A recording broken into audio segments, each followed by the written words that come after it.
Hello friends, welcome to my channel happy family சமையல். இன்றைக்கி நம்ம என்ன பார்க்க போகிறோன்னா, கடலை மாவு வச்சு லட்டு எப்படி செய்யலான்னு பார்க்கலாம் வாங்க. அதுக்கு 1/2 கிலோ அளவுக்கு கடலை மாவு ஒரு ஜல்லடையில் சேர்த்து நல்லா சலிச்சு எடுத்துக்கோங்க.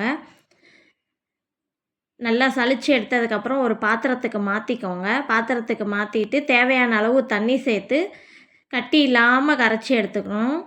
மாவு ரொம்ப தண்ணியாகவும் இருக்கக்கூடாது, ரொம்ப திக்காகவும் இருக்கக்கூடாது. நம்ம தோசை மாவு பதத்துக்கு இருக்கணும். மாவு ரொம்ப தண்ணியாக இருந்துச்சுன்னா பூந்தி உப்பி வராது, அப்படியே சப்பி சப்பியாக இருந்துடும். மாவு ரொம்ப கெட்டியமாக இருந்தாலும் இறங்காது. அதனால் கரெக்டான பதத்தில் கரைச்சி எடுத்துக்கோங்க. கட்டி எதுவும் இல்லாமல் கரைச்சி எடுத்துக்கோங்க. எல்லா நல்லா மாவெல்லாம் நல்லா கரைச்சி எடுத்ததுக்கப்புறம் ஒரு கடாயில் எண்ணெய் சேர்த்து எண்ணெய் நல்லா காஞ்சிருக்கணும். அதுக்கப்புறம் தான் பூந்தி ஊற்றணும். எண்ணெய் காஞ்சிச்சான்னு செக் பண்ணிவிட்டு அதுக்கப்புறம் ஊற்றிக்கோங்க.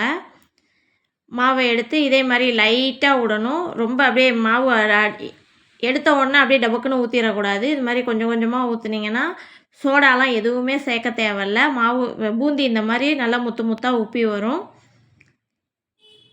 அதே மாதிரி காரா பூந்திக்கு வேக வைக்கிற மாதிரி நல்லா முறுமுறுன்னு வேக வைக்கக்கூடாது. பூந்தி ஊற்றுனதுக்கப்புறம் ஒரு 2 நிமிஷம் டக்குன்னு ஒரு 2 பெரட்டி உடனே எடுத்துடணும். லட்டுக்கு பதமாக இருக்கணும், ரொம்ப மொறுமொறுன்னு இருக்கக்கூடாது. பார்த்து கரெக்டாக எடுத்துக்கோங்க. நம்ம கரைச்சி வச்சுருக்க மாவு எல்லா மாவையும் இதே மாதிரி பூந்தியாக ஊற்றி எடுத்துக்கலாம். எல்லா மாவையும் ஊற்றி எடுத்ததுக்கப்புறம் ஒரு மிக்ஸி ஜாரில் கொஞ்சம் கொஞ்சமாக சேர்த்து பல்ஸ் மோடில் நல்லா ஒரு சுற்று மட்டும் சுற்றி எடுத்துக்கோங்க. பல்ஸ் மோடில் போட்டு ஒரே ஒரு சுற்று மட்டும் எடுத்துக்கோங்க. நம்ம பொரிச்சு வச்சுருக்க பூந்தி எல்லாத்தையும் அதே மாதிரியே சேர்த்துக்கலாம். அப்போ தான் உருண்டை பிடிக்கிறதுக்கு ஈஸியாக இருக்கும். எல்லா பூந்தியையும் இந்த போல் நல்லா ஒரே ஒரு ஓட்டு மட்டும் ஓட்டி எடுத்துக்கோங்க. நம்ம 1/2 கிலோ கடலை மாவு எடுத்துருக்கோம். அதுக்கு 1 கிலோ அளவுக்கு சர்க்கரை எடுத்துக்கோங்க. சர்க்கரை மூழ்கிற அளவுக்கு தண்ணி 1 டம்ளர் அளவு, 200 டம்ளரில் 1 டம்ளர் அளவுக்கு தண்ணி வச்சிங்கன்னா சரியாக இருக்கும்.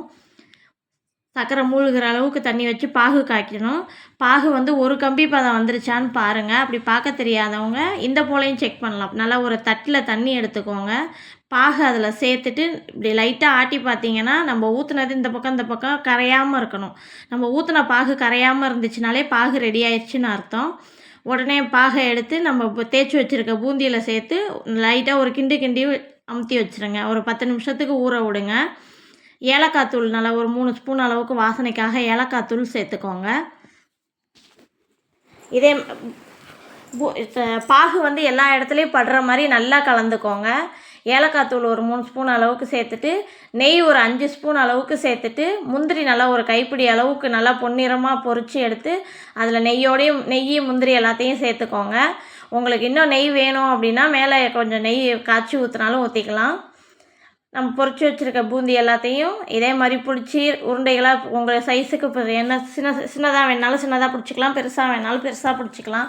உங்களுக்கு எந்த ஷேப்புக்கு வேணுமோ பிடிச்சிங்கன்னா நம்மளோட லட்டு ரெடி. தேங்க்ஸ் ஃபார் வாட்சிங்.